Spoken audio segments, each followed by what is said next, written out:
Guns jumps and steel یہ ایک مشہور اور ایوارڈ یافتہ کتاب ہے جو یہ سمجھنے کی کوشش کرتی ہے کہ دنیا کی مختلف قومیں ایک جیسی ترقی کیوں نہیں کر سکیں۔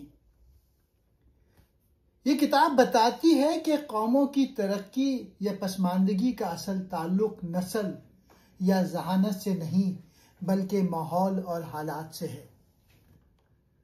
زمین اور جغرافیہ۔ جن علاقوں میں زمین زرخیز تھی وہاں لوگوں نے جلد کاشتکاری شروع کی، زیادہ خوراک ملی اور آبادی بڑھی۔ جانوروں کی دستیابی۔ جن قوموں کے پاس گھوڑے، گائے اور بکری جیسے جانور تھے انہوں نے کھیتی باڑی، سواری اور جنگی طاقت میں برتری حاصل کی۔ جراثیم۔ ان جانوروں کے قریب رہنے سے بیماریوں کے جراثیم بھی پیدا ہوئے، لیکن وقت کے ساتھ وہ قومیں ان کے خلاف قوت مدافعت حاصل کر گئیں۔ بعد میں جب یہ بیماریاں دوسری کمزور قوموں میں پھیلی تو وہ تباہ ہو گئیں۔ اسلحہ اور اسٹیل۔ وہی قومیں جو کاشتکاری اور جانوروں میں آگے تھیں انہوں نے ہتھیار، اسٹیل اور فوجی طاقت بھی زیادہ حاصل کی۔ اس سے انہوں نے کمزور قوموں پر قبضہ کر لیا۔ دنیا میں طاقتور اور کمزور قوموں کا فرق زیادہ تر ان کے ماحول، جغرافیہ اور وسائل کی وجہ سے ہے، نہ کہ ان کی نسل یا ذہانت کی وجہ سے ہے۔ طاقت کا راز گنز یعنی اسلحہ، جراثیم یعنی بیماریاں اور اسٹیل فوجی ٹیکنالوجی میں چھپا ہے۔ یعنی جن قوموں کے پاس یہ تین چیزیں زیادہ تھیں وہی دنیا پر غالب آئیں۔ یہی وجہ ہے کہ یورپ اور دوسری قوموں نے دنیا کے بڑے حصے پر قبضہ کیا۔ مصنف اس کتاب میں یہ سوال اٹھاتے ہیں کہ کچھ قومیں اتنی طاقتور اور ترقی یافتہ کیوں ہوئیں جبکہ کچھ پسماندہ رہ گئیں۔ اس فرق کی وجہ نسل، عقل یا صلاحیت نہیں بلکہ قدرتی وسائل، جغرافیہ، ماحول اور خوراک کی دستیابی ہے۔ زراعت اور خوراک۔ وہ علاقے جہاں فصلیں اور پالتو جانور زیادہ تھے جیسے یورپ اور ایشیا کے کچھ حصے، وہاں لوگ جلدی زرعی نظام لے آئے۔ زراعت نے خوراک کی فراوانی دی جس سے آبادی بڑھی، شہروں اور تہذیبوں نے جنم لیا۔ فصلیں اور بیج۔ وہ علاقے خوش نصیب تھے جہاں گندم، جو، چاول، مکئی وغیرہ جیسی فصلیں اگ سکتی تھیں۔ ان فصلوں نے لوگوں کو شکار پہ انحصار کرنے کے بجائے مستقل خوراک مہیا کیا۔ پالتو جانور۔ کچھ خطوں میں بکری، گائے، گھوڑے اور بھیڑ جیسے جانور پالنے کے قابل تھے۔ ان جانوروں نے خوراک یعنی گوشت، دودھ کے ساتھ ساتھ کھیتی، سواری اور جنگ میں مدد دی۔ خوراک کی زیادتی کی وجہ سے آبادی میں اضافہ ہوا۔ جب خوراک زیادہ اور مستقل ہو گئی تو آبادی بڑھنے لگی۔ زیادہ لوگ مطلب زیادہ مزدور، زیادہ فوجی اور زیادہ ہنرمند۔ زرعی معاشرے کے فائدے۔ زرعی علاقے میں لوگ ایک جگہ بسنے لگے، گاؤں اور شہر آباد ہوئے۔ علم، ہنر، سیاست اور سماجی نظام پیدا ہوئے۔ جس علاقے میں زراعت اور پالتو جانور زیادہ تھے وہاں کے لوگ طاقتور اور ترقی یافتہ ہو گئے، اور جہاں یہ سہولت نہ تھی وہاں معاشرے پیچھے رہ گئے۔ جراثیم اور بیماریاں۔ مصنف بتاتے ہیں کہ طاقت کے توازن میں بیماریاں اور جراثیم نے بھی بڑا کردار ادا کیا۔ جانوروں سے بیماریاں۔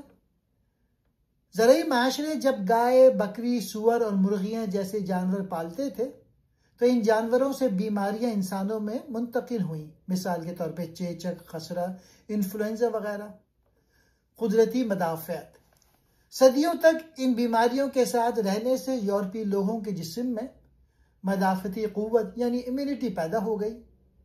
وہ مکمل طور پہ محفوظ نہیں ہوئے لیکن زیادہ تر ان کا جسم لڑنا سیکھ گیا۔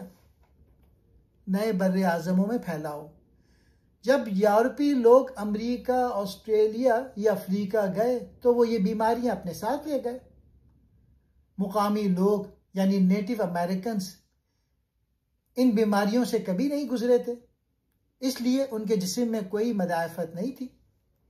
نتیجہ یہ ہوا لاکھوں کی تعداد میں مقامی لوگ صرف بیماریوں کی وجہ سے مر گئے۔ جنگ لڑنے کی ضرورت بھی کم پڑی۔ یورپی اقوام کو نئی زمینوں پر قبضہ کرنے میں آسانی ہو گئی۔ طاقت صرف بندوقوں یا ہتھیاروں سے نہیں آئی، بلکہ یورپی لوگوں کے ساتھ آنے والے جراثیم نے بھی دوسری قوموں کو کمزور کر کے ان پہ غلبہ دلایا۔ ٹیکنالوجی اور ہتھیار۔ مصنف کے مطابق طاقتور اقوام کی کامیابی میں صرف زراعت اور بیماری نہیں، بلکہ ٹیکنالوجی اور ہتھیار بھی اہم تھے۔ زرعی معاشرے میں وقت اور مہارت۔ جب خوراک وافر ہو گئی تو ہر شخص کو کھیتی باڑی میں لگنے کی ضرورت نہیں رہی۔ کچھ لوگ آہنگر، بڑھئی، سائنسدان اور سپاہی بن گئے۔ اس سے نئی ایجادات اور ہتھیار تیار ہونا شروع ہوئے۔ فولاد اور لوہا۔ یوریشیا یعنی یورپ اور ایشیا میں لوگ جلدی لوہا اور فولاد نکالنا سیکھ گئے۔ اس سے تلواریں، زرعی اور اوزار بنے جو جنگ میں برتری دیتے تھے۔ بندوقیں اور بارود۔ چین میں بارود ایجاد ہوا اور بعد میں یورپ میں اس کی بنیاد پر بندوقیں اور توپیں بنی۔ یہ ہتھیار مقامی لوگوں کے تیر کمان یا نیزوں سے کہیں زیادہ طاقتور تھیں۔ جہاز اور بحری ٹیکنالوجی۔ یورپی اقوام نے مضبوط جہاز اور بحری آلات بنائے۔ ان جہازوں کی مدد سے وہ سمندروں کو پار کر کے دوسرے بر اعظموں پر قبضہ کر سکے۔ نتیجہ یہ ہوا جب یورپی فوجیں جدید ہتھیار کے ساتھ کمزور قبائل یا تہذیبوں کے سامنے آئیں تو جنگ کا نتیجہ پہلے ہی طے ہو جاتا تھا۔ جغرافیہ کی اہمیت۔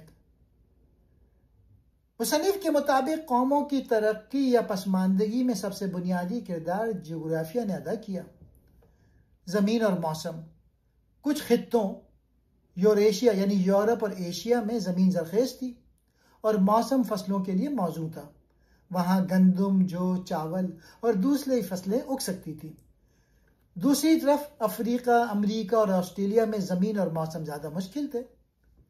جانوروں کی دستیابی۔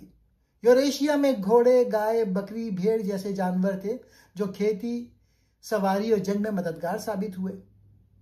امریکہ اور آسٹریلیا میں ایسے بڑے جانور کم یا بالکل نہیں تھے۔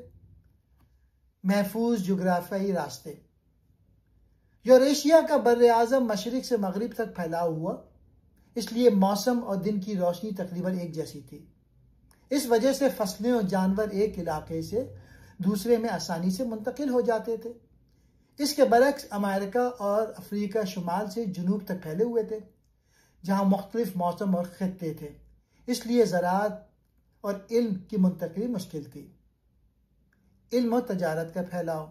یوریشیا میں تہذیبیں ایک دوسرے کے قریب تھیں، اس لیے تجارت، ٹیکنالوجی اور ایجادات تیزی سے پھیلتی رہیں۔ دوسری جگہوں پہ فاصلے اور قدرتی رکاوٹ، صحرا، جنگلات، پہاڑ کی وجہ سے قومیں الگ تھلگ رہ گئیں۔ جغرافیہ نے طے کیا کہاں کھیتیاں اگیں گی، کہاں جانور پلے جائیں گے اور کہاں علم و ٹیکنالوجی تیزی سے پھیلے گی۔ یہی وجہ ہے کچھ تہذیبیں آگے نکل گئی اور کچھ پیچھے رہ گئیں۔